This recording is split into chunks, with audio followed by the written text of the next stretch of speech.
توجہ رکھنا ہے. میرے ابو بکر سن، میرے ابو بکر سن، میں تجھے یہ مقام دیتا ہوں کہ اللہ نے جعلک منی بمنزلۃ السمع والبصر والراس من الجسد، تو میرا اس طرح بن گیا جیسے میری آنکھیں، جیسے میرے کان اور جیسے میرے جسم کے لیے میرا سر ہے، اس طرح تو میرے اتنے قریب آ گیا. یہ کس کی شان ہے؟ یہ کہاں لکھی ہوئی ہے؟ اونچا بولو نا یار. ہاں سنی تو بیان نہیں کر رہا. پتا چلا نبی کو حضور نے صدیق کو رسول اللہ نے کیا کہا دیا، تو ایسے جیسے میرا سر میرے بدن کے لیے، جیسے میرا سر میرے بدن کے لیے. اور وقت بہت کم رہ گیا، آخری حوالہ دے رہا ہوں، بڑے توجہ سے سننا ہے. یہ حلیت الابرار، یہ بہت بڑے علامہ ہیں شیعہ حضرات کے، علامہ بہرانی. کیا نام دیا میں نے؟ علامہ بہرانی. انہوں نے لکھا ہے کہ ایک آمش نام کا بندہ گزرا ہے، اور اس آمش کے متعلق مشہور ہے کہ اسے حضرت علی کے فضائل پر کئی ہزار حدیثیں یاد تھیں. تو آمش کہتا ہے کہ میں خلیفہ منصور کے پاس بیٹھا ہوا تھا اموی دور حکومت میں. کہتا ہے کہ منصور خلیفہ نے مجھے کہا، آمش نے تجھے امیر المومنین حضرت مولا علی کی شان نہ سنا؟ تو میں نے کہا سنائیے.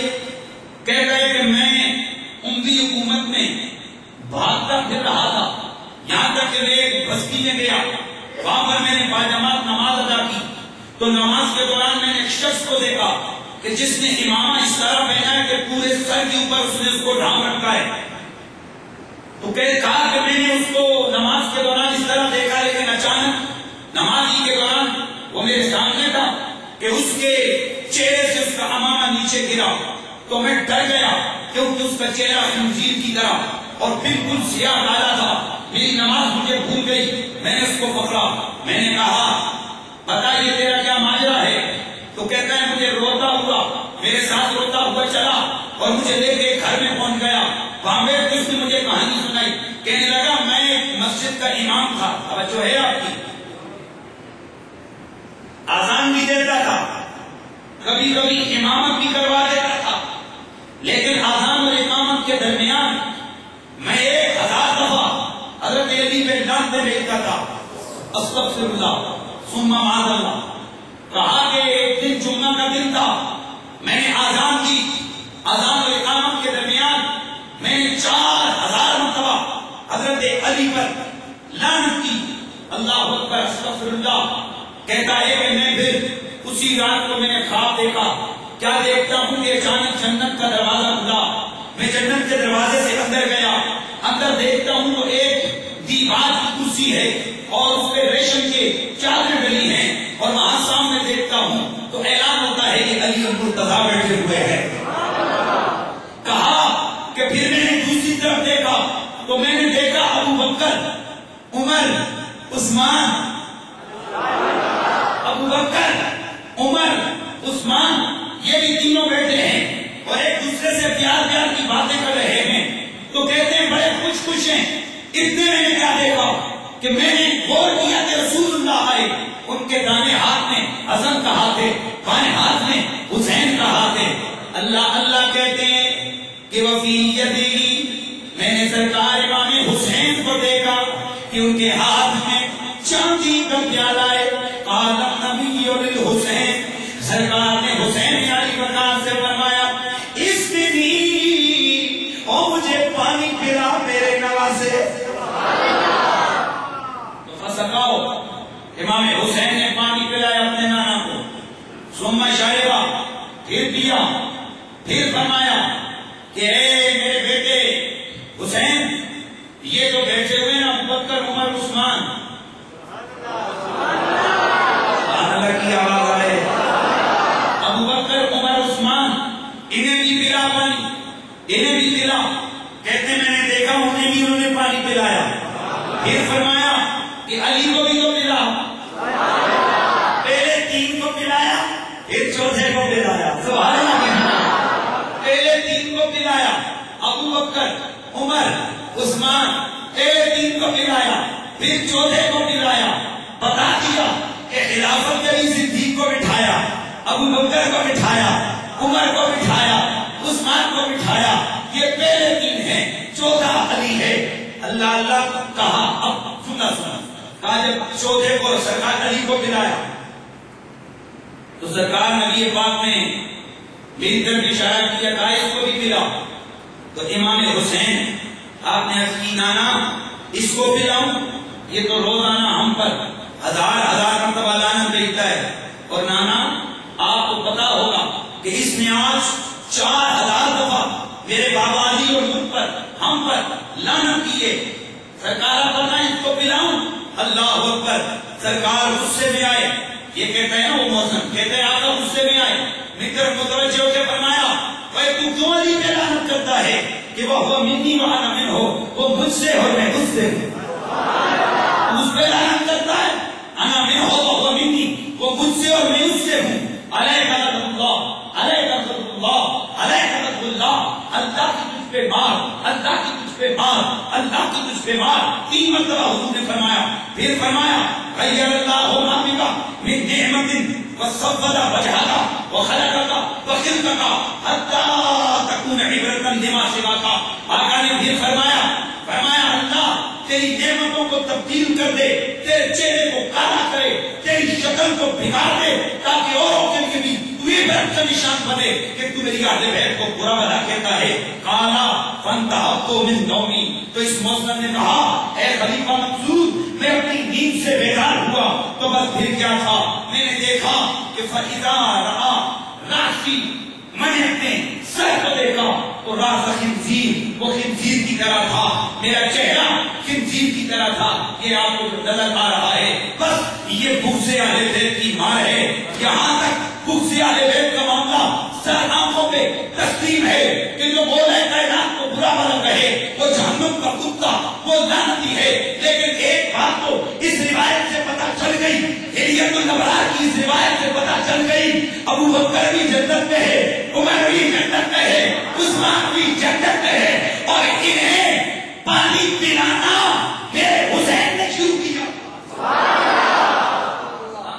اگر یہ غیر ہوتے تو انہیں جنت میں عزت سے بٹھا کر پیار سے انہیں پانی نہ پلایا جاتا۔ بس پھر ہم تو اتنا ہی کہتے ہیں کہ نہیں بھولی ہے دنیا کو وفا صدیق اکبر کی، مسلم ہے زمانے میں وفا صدیق اکبر کی۔ اس پہ بے شمار روایتیں ہیں، کیا کہا میں نے؟ اونچا بولو، بے شمار۔ انشاءاللہ اگلا جمعہ کو مبارک خلافت سیدنا صدیق اکبر کو اسی نہج پر بیان کروں گا کہ ابو بکر خلیفہ بلا فصل ہے، ابو بکر خلیفہ بلا فصل ہے۔ حضرات گرامی، گزشتہ جمعۃ المبارک کو یہ اب کیا کہیں، اب حیران ہوں گے کہ یہ ہم لوگ کیوں اس طرح کی عنوان رکھتے ہیں۔ اس لیے کہ بے ادبی چھوٹے سٹیج سے بڑے سٹیج تک جاتی ہے۔ مثلا جب اولیاء کی بے ادبی کے لیے زبان چل پڑے تو پھر وہ صحابہ کو بھی لگانے شروع کر دیتی ہے، اور صحابہ کی بے ادبی شروع ہو جائے تو امہات المومنین تک بھی کوئی گریزہ نہیں ہوتا، اور پھر یہاں سے انبیاء اور انبیاء سے پھر خاتم الانبیاء تک کے معاملہ چلا جاتا ہے۔ اس لیے حضرت شیخ سعدی فرمایا کرتے تھے کہ کئی جب ایسا ہوتا ہے کہ ایک چشمے کا پانی سوئی رکھنے سے بند ہو جاتا ہے، لیکن اگر وہی جس وقت بڑا سیلاب بن جائے تو پھر ہاتھی سے بھی بند نہیں ہوتا۔ اس لیے بے ادبی کا دروازہ پہلے اسٹیج سے بند ہونا چاہیے، اولیاء کی بے ادبی سے، علماء کی بے ادبی سے، شہداء اور صالحین اور صحابہ کی بے ادبی سے جب رکا جائے تو یقیناً نبی کی بے ادبی کا دروازہ خود بخود بند ہو جائے گا۔ اگر آپ ہمارا دشمن اس وقت بہت چالیں چل رہا ہے تو یاد رکھو کہ دشمن نے جب بھی وار کیا ہے تو گھر والوں کو ساتھ ملا کے وار کیا ہے۔ آج حالت یہ ہے کہ پوری دنیا کے اندر مسلمان کو میں کہتا ہوں کہ ان کے دلوں کو چھلنی چھلنی کیا جا رہا ہے۔ آئے روز ہم سنتے ہیں کہ آج فلاں ویب سائٹ پر نبی پاک کی توہین کی گئی، آج فلاں، اور آپ حیران ہوں گے میں بڑے کل بلا کے ایک بات کہنا چاہتا ہوں کہ ایران جو شیعہ حضرات کی اسٹیٹ ہے، کلمہ پڑھنے والے ہیں، ان کی طرف سے یوٹیوب کے اوپر ایسی تصویریں آئی ہیں جن میں سرکار کی تصویر، مولا علی کی تصویر، امام حسن کی تصویر، سیدہ فاطمہ کی تصویر، امام حسین کی اپوائنٹمنٹ کی تصویریں وہاں پر انہوں نے ان کو اپلوڈ کیا ہے۔ اور مجھے پتا چلا ہے کہ یہاں پر بھی کہیں یہ جو مزار دربار ہوتے ہیں وہاں پر ساتھ اس طرح کی تصویریں پڑی ہوتی ہیں اور اس کو کہتے ہیں یہ خیالی تصویر ہے مولا علی کی۔ میں سمجھتا ہوں یہ سب بیعدبی اور گستاخی ہے۔ جب آپ تصویر بنائیں گے تو پھر یہودی کو کیسے روکیں گے، یہودی کو کیسے ڈرائیں گے، یہودی کو کیسے آپ منع کریں گے؟ وہ کہے گا اگر تو خیالی تصویر بنا سکتا ہے تو میں محمد کا خیالی کارٹون نہیں بنا سکتا۔ اگر آپ پتا چلا ہمیشہ دشمن گھر سے گھر والوں کو ساتھ ملا کر وار کرتا ہے، اور اس وقت جو ایک بڑی عجیب قسم کی صورتحال ہمارے سامنے آئی ہے وہ ہمارے یہی پنڈی اسلام آباد اور ملک کے باقی شہروں کے اندر ہمارے ایک بہت معتبر علیہ ادارہ فوجی فاؤنڈیشن، ان کی اسکول کی جو نرسری کلاس کی کتابیں، اس کے اوپر معاذ اللہ ثم معاذ اللہ بھالو کی تصویر ہے اور اس کے چیسٹ پر چھاتی پہ لکھا ہوا ہے ہیلو محمد، اور یہ ایک جنرل کی زیر قیادت یہ سب کچھ چل رہا ہے۔ تو اب میں آپ سے کہتا ہوں کہ آپ غور کریں کہ ہمارا دشمن کہاں کہاں کس کس جگہ سے ہمیں ڈسنے کی کوشش کر رہا ہے۔ حضرات اصل میں یہ قصور ہمارا ہے۔ اگر ہماری طرف سے شدت ہوتی، اور میں یہ بھی کہتا ہوں کہ ہمارے ملک میں قانون 295 بنا ہوا ہے کہ جو نبی کریم کی گستاخی کا مرتکب ہوگا اس کی سزا اونچا بولیے، اس کی سزا موت ہے۔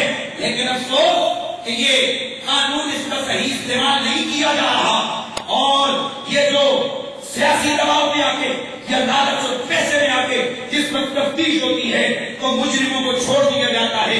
ایسے میں آج ہم اس اجتماع کی وساطت سے آپ کو سامنے بٹھا کر ایک قرارداد پیش کرنا چاہتے ہیں۔ کیا ہم اس چیز کی مذمت کرتے ہیں یا نہیں کہ جو فوجی فاؤنڈیشن کی کتاب میں ہمارے نبی کی توہین آمیز اس کارٹون کو شائع کیا گیا، کیا ہم اس کی مذمت کرتے ہیں یا نہیں کرتے ہیں؟ بولیے، جو کرتا ہے وہ بولے، کرتے ہیں یا نہیں کرتے ہیں؟ اور ہم مطالبہ کرتے ہیں کہ چاہے دیسی گستاخ ہو یا پردیسی گستاخ ہو، سب کی سزا کیا ہے؟ بولیے موت ہے۔